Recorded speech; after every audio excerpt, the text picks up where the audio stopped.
teacher. The organist is Chelsea Chen, and I have some posters. I've already given some away. I'll leave them over there.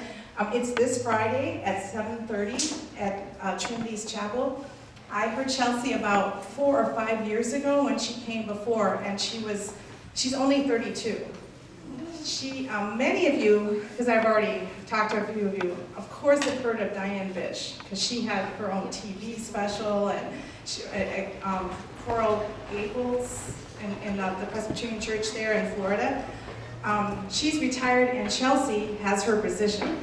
So you know that they would not just put anybody in that position. She has a bachelor's and master's from Juilliard in New York. She's also has an artist diploma from Yale. And I think when I met her and heard her play, she was working on that artist diploma from Yale at the time. She's very personable, and if you have young people that you know, and grandchildren or children you want to bring along, she can really relate to them in the audience. She's even made arrangements of video game music to go along with the big organ pieces, and she really knows how to draw in that next generation to the organ. And we don't want organ to be a dying, the love of organ to be dying. We want the love of organ to be growing. And I think from this audience, and from the audience that we've had every single month here, there is a very big love out there of organ. So do invite your friends to this also. It's this Friday, and that's kind of nice timing. So I'm going to leave these here if you're interested in more information. You've got a smartphone, take a picture of it, and you'll be good. Now, my introduction to these two. I'll start with Joe. Joe is a huge supporter of the music ministry here, and of music in general. And when I first met him, he just loves music, choral music, and organ was always a big love of his. And when the opportunity came to replace our organ that we had an electronic organ that was having definite little issues. Even when I played a wedding, it just would stop playing. And so there were definite issues with it, and it was very much undependable. And so we put together a committee, and he helped head it, and the result was this beautiful organ that, for those of us that are younger, and myself included, I mean, I don't really consider myself old, but maybe my kids do, but this organ is recycled. It's green. I mean, not literally the color green, but it came from, the pipes came from 2 churches, one in Burlington, Wisconsin, one in Fort Wayne. I think one was in Indiana, but 2 different churches. And it's quite an art. To move these pipes and not damage the pipes. It's not like you throw them in the back of a pickup truck and go. It really takes some work. And the Fabry's company, which is actually right in Antioch, did all the cabinetry new, brought these pipes in, made this console. There's electronic and computer elements to it as well. It's an amazing feat, and actually because it is recycled, it was much more affordable than if we had just started from scratch.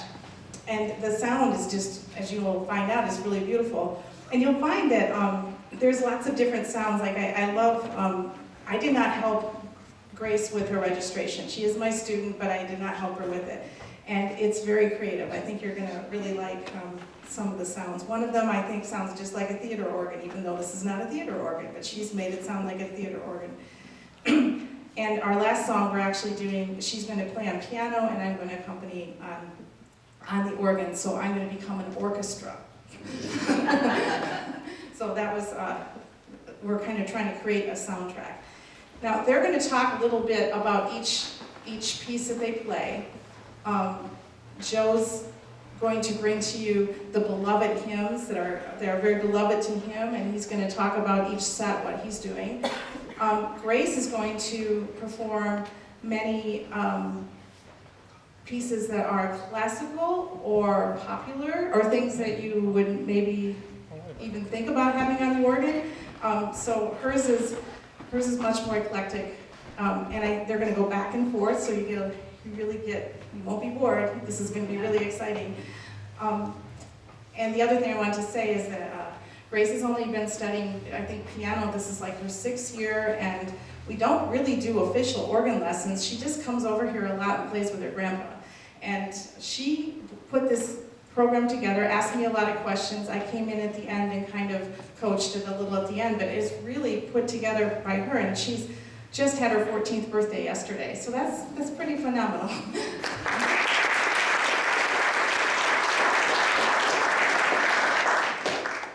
So I'm going to hand over the microphone now to Joe, and he's going to introduce his first set of pieces.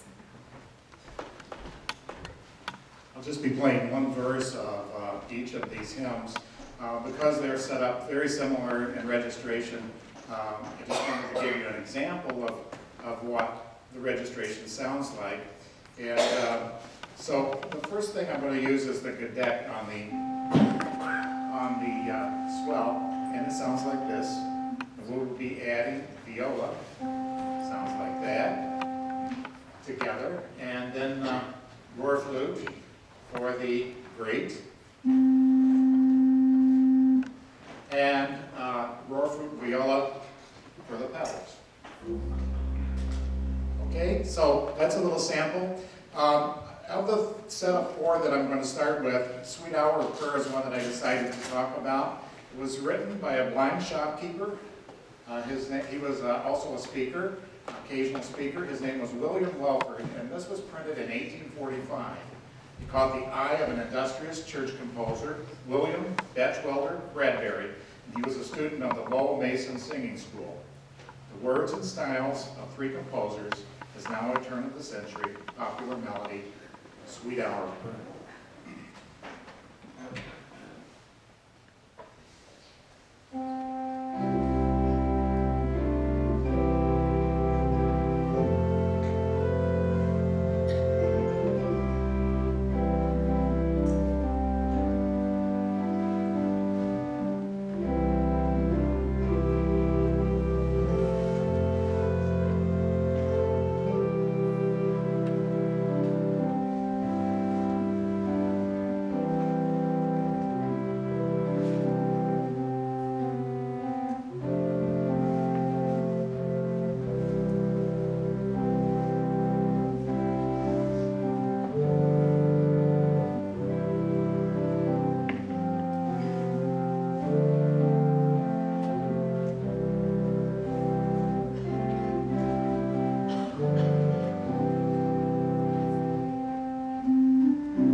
By C.P. Bach. It was one of Bach's 20 children, and it's a short, agitated kind of sounding piece in C minor.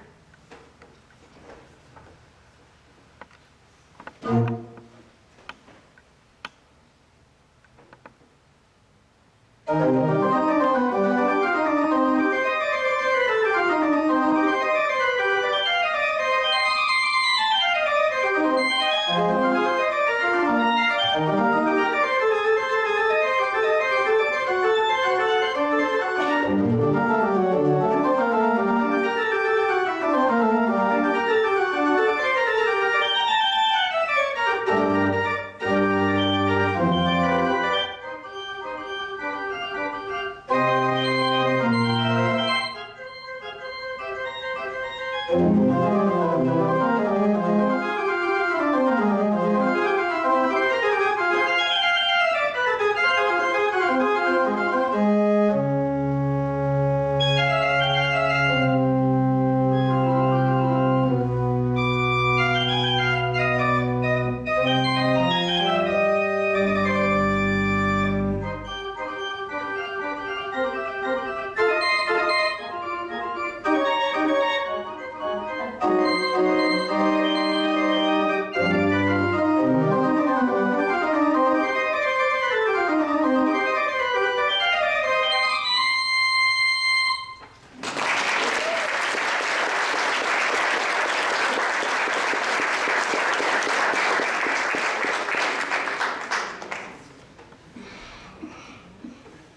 the next group of hymns that I decided to play were ones that kind of confirm belief.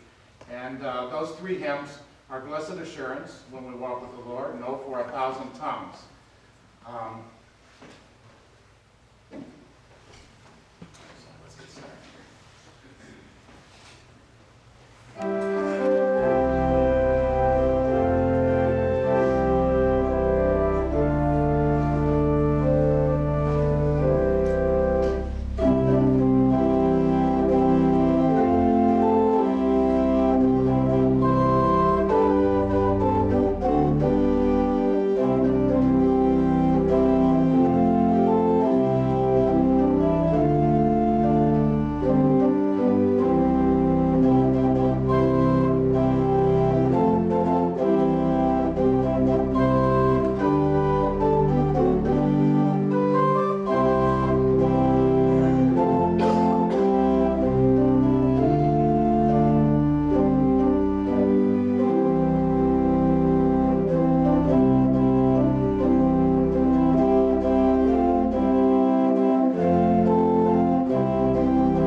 The next piece I'm going to be playing is called Hungarian Dance by Brahms.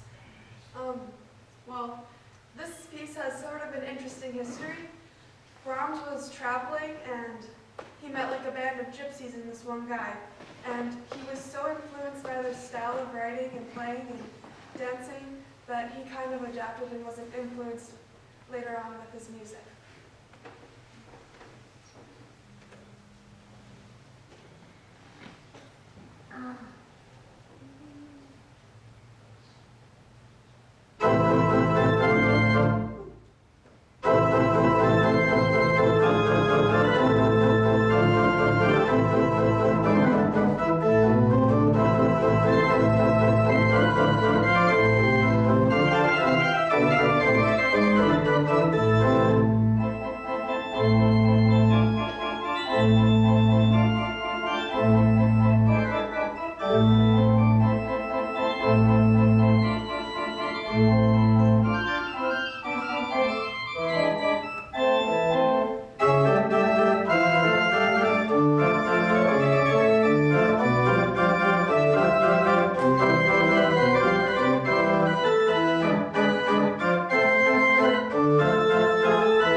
this next group, I feel is very comfortable music, and I get a lot of comfort from it. I hope you do too.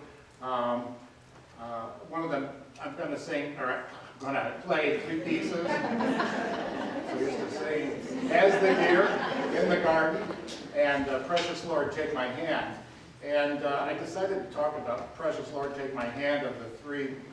And it was a piece that Tommy Dorsey was most famous for, of many of his devotional songs, born of sorrow and death of his wife and child, and for months, anguish was overpowering. And one night, he attended an inspirational meeting. As he lay sleepless that night, the words, "Take my hand," began to form themselves in his mind, he says, like drops of falling water into the deep calm. So these are my pieces of comfort that I like.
The next piece I'm going to be playing is called The Sound of Silence. It's quite a popular-ish song. And this is not like a normal arrangement. It's arranged, this book is arrangements of songs combined with the classical style of composers. This one is combined with Richard Strauss, and he wrote Space Odyssey with the awesome timpani part in the beginning, and a lot of people know that. And and this song mocks the timpani part in Space Odyssey.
group.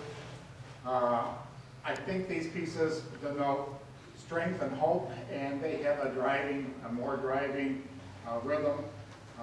When we all get to heaven, victory in Jesus, and the battle hymn of the Republic. And I chose to talk about the battle hymn of the Republic because I've read this, that Julia Ward Howe, deeply concerned about the issues of the Civil War, decided to build an encampment near Washington in 1861. And she observed, she had heard a song which had obsessed her, John Brown's Body, and it was a Methodist hymn tune to which soldiers had given military, hardly genteel lyrics. Her mind caught by its rhythm. The next morning she jotted the poem that made her famous forever. So anyway, I hope you enjoy these.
My last organ piece that I'm going to be playing, because I'm going to be moving to the piano for the next one, I'm playing Mendelssohn's Gondola Song. And I use a treble, and it's quite annoying, so I choose to take it off. But Mendelssohn has this book of music, Song Without Words, has a really cool history. He and his sister were really close, and they both knew how to compose music, so while he was composing this, she might have as well composed some of these songs. So I thought that was a cool bit of information.